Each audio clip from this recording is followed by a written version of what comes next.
Near mint condition, the home of collected editions. That cover's so awesome. This is Mr. Chris Claremont, a legend. Melanie goes, Tired.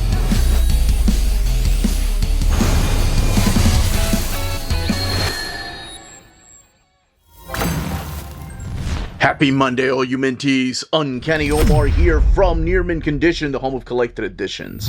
And welcome to my advance overview of the X-Men by Ewing Omnibus from Marvel Comics. So let's go ahead and get started.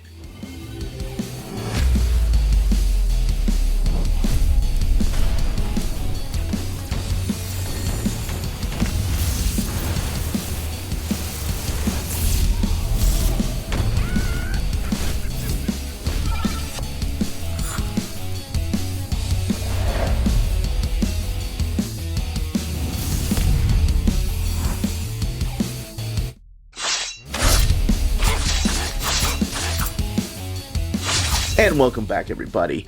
Before going any further, a big thank you to David Gabriel and the fine folks at Marvel for sending us an advance copy of this omnibus. This omnibus is due out in the direct market and book market on November 11th or 12th, depending on where you get your books.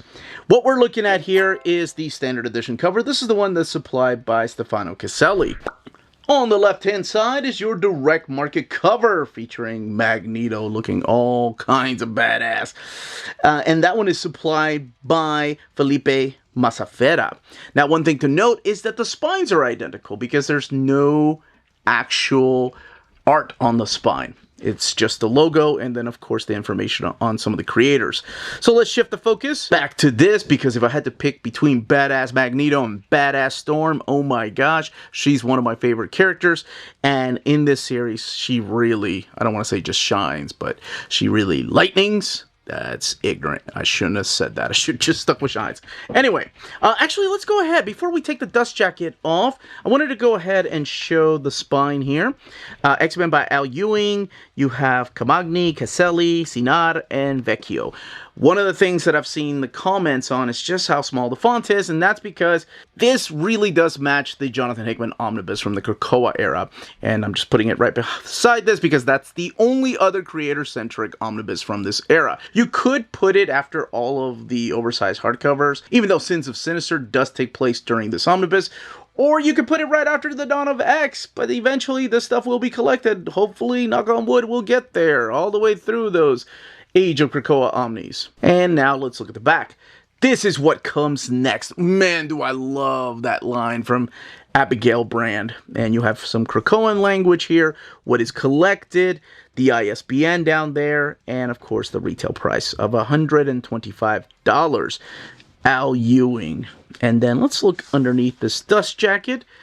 Looking at the flaps first, visionary writer Al Ewing takes on the X-Men, and then the bio on the creators over here on the right-hand side. And we have this Tom Mueller design all around the art on board. So let's go ahead and open this up and talk about the type of stories found in here, where exactly you're going to be double dipping in case you have this in an oversized hardcover form, or you collect omnis or oversized hardcover format books. And then, of course, look at the extras and the build of this omnibus and how it's mapped. Okay, let's go ahead and get this open. Crimson, red, and sheets right here. And the X-Men logo right there.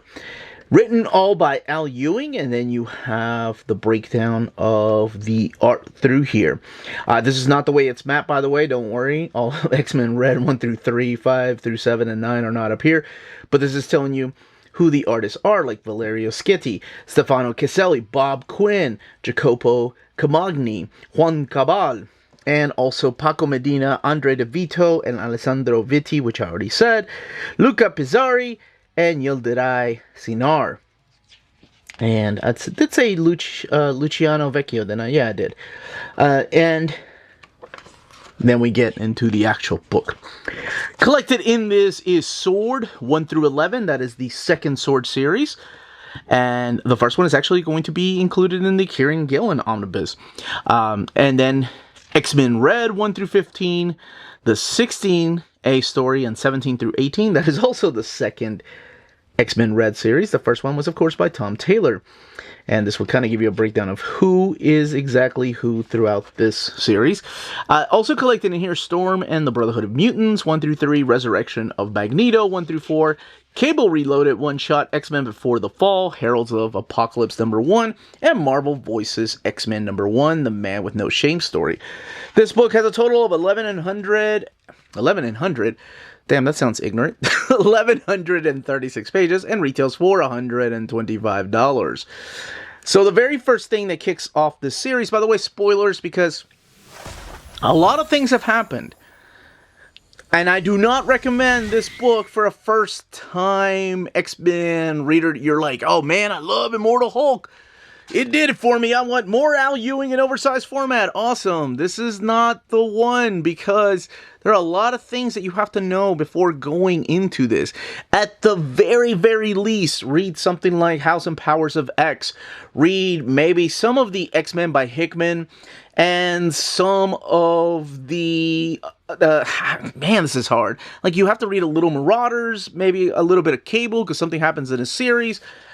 And maybe even Wolverine, just to kind of give you the status quo for some of these characters during the Krakoa era at the very least. All right, so we talked about spoilers. The very first thing that kicks us off is the S.W.O.R.D. miniseries, or actually it was an ongoing series. It only lasted 11 issues. It introduces us to the new mutant crew that is manning the S.W.O.R.D. space station. That's right, S.W.O.R.D. is back, the Sentient World Observations and Response Directorate. It's back, and so is Abigail Brand, one of my favorite characters. She first appeared, and S.W.O.R.D. first appeared in the pages of Astonishing X-Men. And it's kind of like an established mutant force that oversees what's happening in the universe, what's happening in different galaxies. So it's really cool to see them back. This is after, of course, the events in the fall of Alpha Flight. And now she is back with a brand new team of characters. Because during this time, Krakoa was the mutant residence. It's their own nation. And they're able to establish perhaps a mutant group out there in space. So who we have here are characters like... I love the fact, by the way, this page right here that shows you the entire layout of who's who. They have a teleport team. They have a technology team, which is just WizKid, but that's all you really need. The diplomacy and negotiation team, which is mainly just Frenzy. It's so cool to see this. Cable being the security guy. And then you have the observation analyst, which is Peeper and Redacted. All right, so we have in here characters like WizKid. We have characters like Manifold, this guy right here, Quintition Eden Fessy, who was first introduced in the pages of course, Jonathan Hickman's. Where was it? Hickvengers, right? We have Risk coming back, so if you're a fan of that obscure character from the pages of X-Force. We've got the Power right here, the Fabian Cortez, as he's known as during this time. Peeper, that's right. Armor, and other characters like Random and Frenzy. That is so cool. And then, of course, the station commander, Brand. We also have, like I showed you, the teleportation team, which is the Vanisher, Blink, Clarice Ferguson is back, Amelia Vaught, Gateway, and Lila Cheney. It's so cool to see just all these people together. And the first issue kind of introduces us to the concept of what exactly the team of S.W.O.R.D. does. And all through the eyes of Magneto, who's paying a visit, of course, representing Krakoa. He is representing the Quiet Council.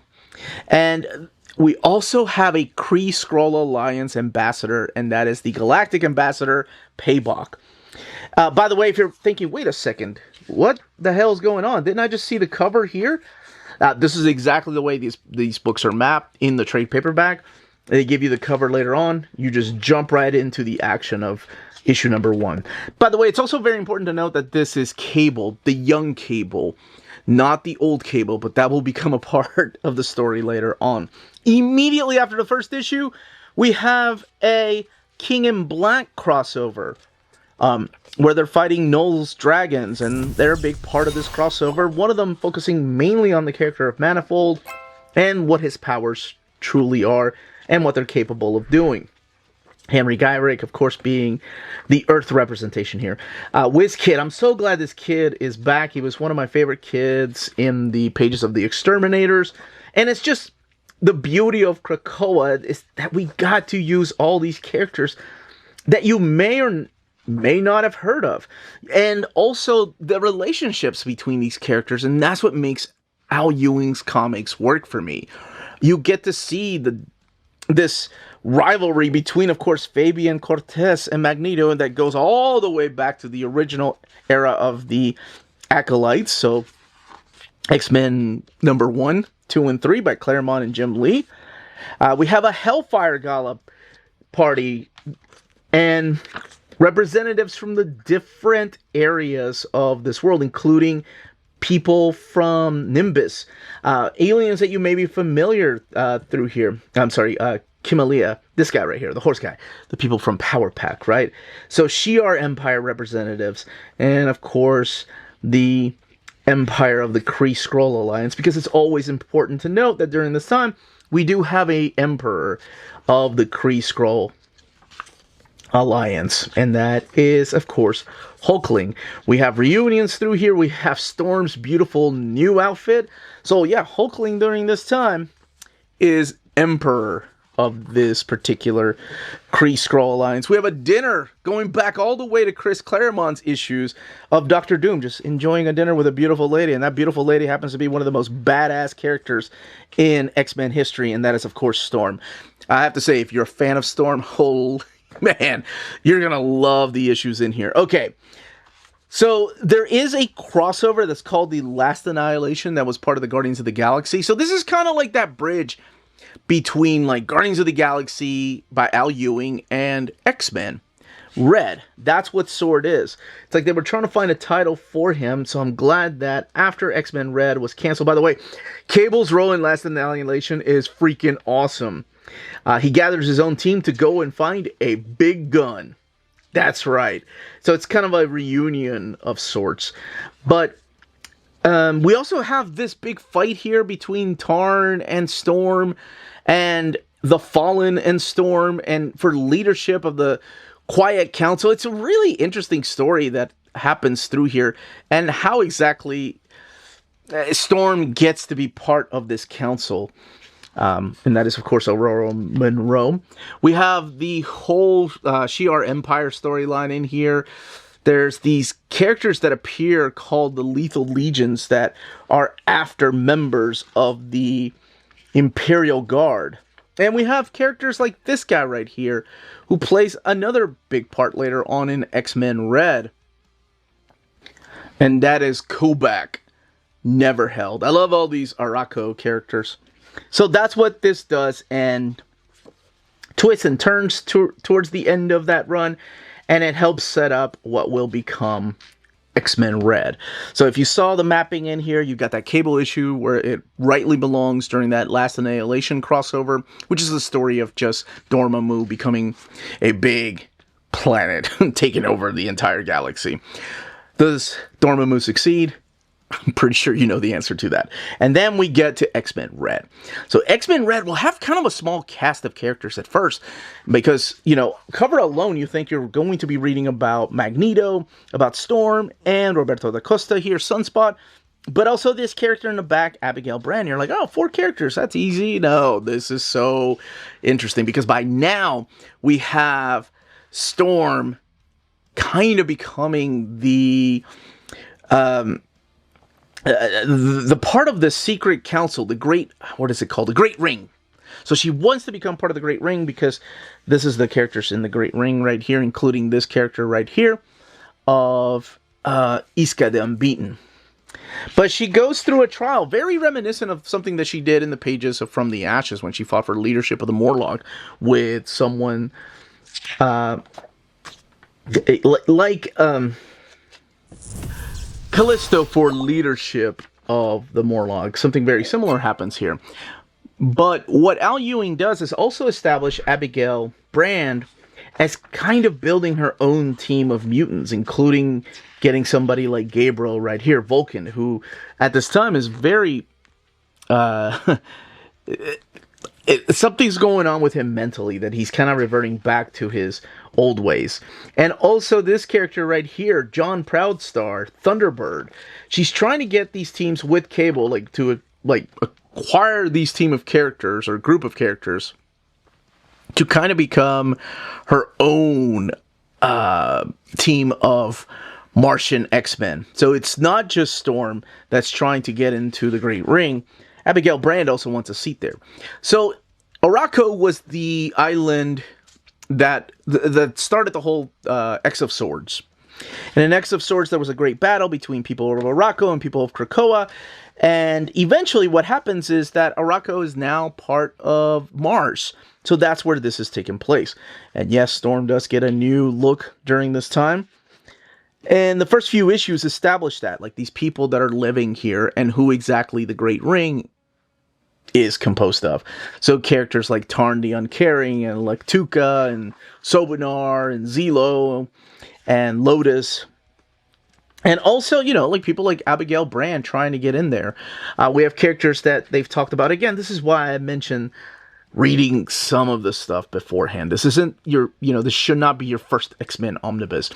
Because they do bring up characters from Jonathan Hickman's X-Men. And some of the parts from X of Swords. Like, you'll have characters in here like Genesis. That plays a big important part later on. Now, what ends up happening through these issues is that eventually we do have a crossover that will impact some of the characters here in the X-Men Red series. It is part of the Judgment War, or yeah, it's the Judgment Day, sorry. So it's Avengers, X-Men, and the Eternals. And this character named Uranus, not Uranus, that was a snooty way of saying that. Uranus comes here to make judgment on these mutants for some of the things that Krakoa has done on Earth. I forgot to mention one of the characters that first appears through here, because you think, you know, you've been reading this and you're like, oh, that's an established character. No, that is the Fisher King. He's a new character to the island, or I'm sorry, to the world of Araco, and will become a big important part of X-Men Red. So there is a bit of a character death through here, but there's also a mini-series that you'll see a little bit later. So again, some of the things that I have to talk about are spoilers because of the titles. And you have Nova, you've got Captain Glory, you've got this whole thing, kind of the return of War of the Kings, if you remember that from the pages of the modern Marvel Cosmic Era. And we do talk about it. And Sunspot, his role in all of this, pitting him almost like a rival to someone like Gabriel Summers, Vulcan. And then in the middle of all this is where we get this. Now, luckily, what they do here in this book, so you have the ending, and this is again just a little bit, it's not a spoiler, but it shows what kind of Sins of Sinister is about. This guy appears right here. This is a character that will play a big part in this right here, and this is Sins of Sinister. That is Orbis Stellaris, and he's got a secret, and I don't want to spoil what that is, making sure that it's not here, but now we have some newer characters here.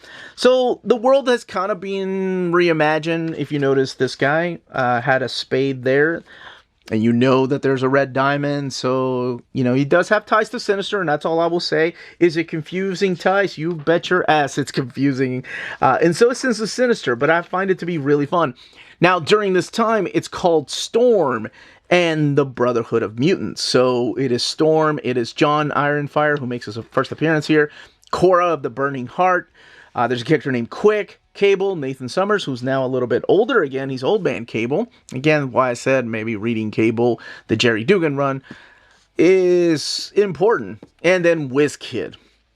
I think that's it. That's who the Brotherhood is. And they're trying to stop whatever outside force is trying to break into their stronghold. And it all has been collected before in the Sins of Sinister oversized hardcover. That's how I would suggest reading the entire event before coming back to this series. Or before... I mean, don't get me wrong. They do recaps, right? Like, they tell you things that are going on through here, like how the world was reimagined. I think they do a good job of that. But if you want to read the entire event, I would strongly suggest reading the Sins of Sinister. Now, the series continues. And one of the things that Al Ewing does is reintroduce the concept of Araco, and where all these Heralds of Apocalypse came from. So it is the origin of Araco that Al Ewing tells in the pages of the Heralds of Apocalypse, and properly placed here in wonderful reading order, because that will set up the grand finale that kind of leads into the whole fall of X.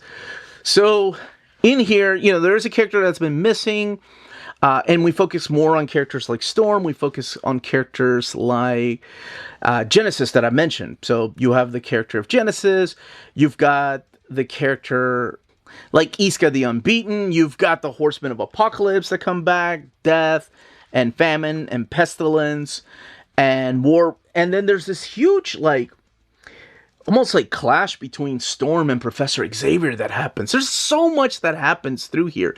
And to me, that's kind of the beauty of X-Men Red, that there is so much that has happened to these characters over the years. And I think that Al Ewing handles it so well. That's something that he did in the pages of Immortal Hulk. So much has happened to the Hulk, but he's kind of able to put it in a simpler fashion with a convoluted story around it. And I think that's why I enjoy his writing. He is doing the same thing if you've been reading his Venom. Right? There's a convoluted story going on, and answers will be there, especially the more you read towards the end. But there's so many questions at first. But yet he's able to simplify who Eddie Brock is and what makes these characters so different. So with Genesis, who with the children, her children rather, come back, the original Four Horsemen, they're going to attempt to remake the Red Planet in her image. So that's what kind of like the last storyline is before it leads into the fall of X-Men. Now, there is a mini-series here that I have to talk about, and that is this right here, The Resurrection of Magneto. So the mini-series is called, and it is really Storm going into the afterlife. It is a unique story. It's, to me, it's one of those Al Ewing stories that I think he was made to write, because it's surreal, it's magical, it's spiritual, and it is this journey that she's taking to try to find Magneto, or whatever Magneto may end up calling himself by the time this is over. And I love the way that he handles the multi-layer that is the character of Magneto, because he's been good, he's been bad, he's been the master of magnetism, he's been leader of the X-Men. It's kind of hard to sum up why he is the way that he is, and he does such a magnificent job of that. And it takes this unique miniseries to kind of summarize everything that Magneto is, which again it's a testament of the beauty of his writing. This does wrap up with the last story in here, which is the Man with No Shame, and this is just part of that Marvel's Voices X-Men. And it's just that one story. And it features characters like Iceman and Kobach and Solemn. And then all the way in the back, we do have the actual covers. Because if you remember, as I was flipping through here, I hope you were paying attention, you don't really have the full cover. What you have is just the cover with a red tone throughout the entirety of the book. Here's where you're going to find all of the covers. You'll have them here with textless pictures, no actual logos. And you'll have the variant covers back here too. So it's not just the main covers, it's the variant covers. And there's a lot of beautiful variants through here. All these characters here from Araco. A lot of them are new. And some of them were previously introduced in the pages of Hickman's X-Men run. Hicksman, is that what we're calling it? If we called it Hickvengers. There is a Hellfire Gala variant as well. Not going to show every single one of these, just some of these. And John Tyler Christopher. Dick Klein. The Mark Brooks corner box cover. And this is the Resurrection Magneto for Felipe Masafera, which is the variant cover of this omnibus that I'm actually talking about. Character designs and costume designs, and then the back of the book. So let's talk about the build. 1,136 pages, and this one printed at the iMac printer. And I wanted to go back here to the beginning, because you saw that eye, and I made comment of that about a month or so ago when I was doing another overview of an iMac printer, that the eyes have just gotten better, and the pages have been thicker too. So, kind of give you an idea, there is minor gutter loss, but there are times that you can actually see the threads in this, which is very, to me, just unlike an iMac printer of old. And we're looking at, I guess, the new era of iMac printers with thicker paper stock. I mean, don't get me wrong, there's still a little bit of bleed through, but these days, I mean, Marvel, DC, when they print their books, there is a little bit of bleed through happening. But that is X-Men Red, and that, as they say, is that.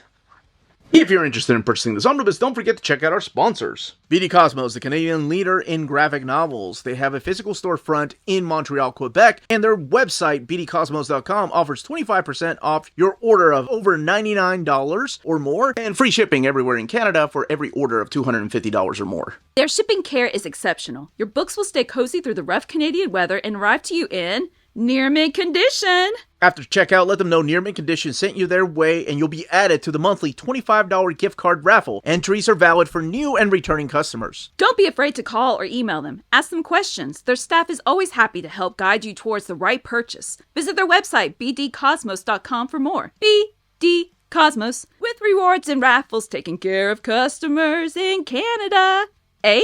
CheapGraphicNovels.com, your online home for graphic novels and collected editions up to 50% off cover price. They have excellent shipping and prompt and helpful service. Check out their bargain deals for up to 90% off cover price. And don't forget that CGN also takes pre-orders. That way you don't miss out on the hottest releases. And they are currently running a special promotion for you Minties. If you're a first-time customer, after receiving your order confirmation email, reply back to that email and let them know Near Mint Condition sent you their way. They will then apply a free shipping promotional credit to your next order in the US. Cheap Graphic Novels, your source for the hottest books with the kind of deep discount, quality shipping, and customer service that will keep you coming back for more.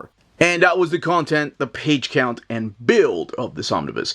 In the comments down below, let me know if this is the route you're going, the creator-centric route, or if you're hoping one day the Age of Krakoa Omnis will get there, whether it's through, well, I guess this would be part of Reign of X and the beginning of the Destiny of X, I think. Resurrection. Anyway, sorry, mumbling here. But yeah, let me know if you're going this route or you're going to get the Dawn of X Omnis and continuing it that way. I would love to know all of that. Or if you just like Al Ewing and you're like, man, I haven't read X-Men. Let me see what this is about. If you have any questions, leave them down below. Don't forget to smash that like button. Everyone stay healthy and safe out there. Much love.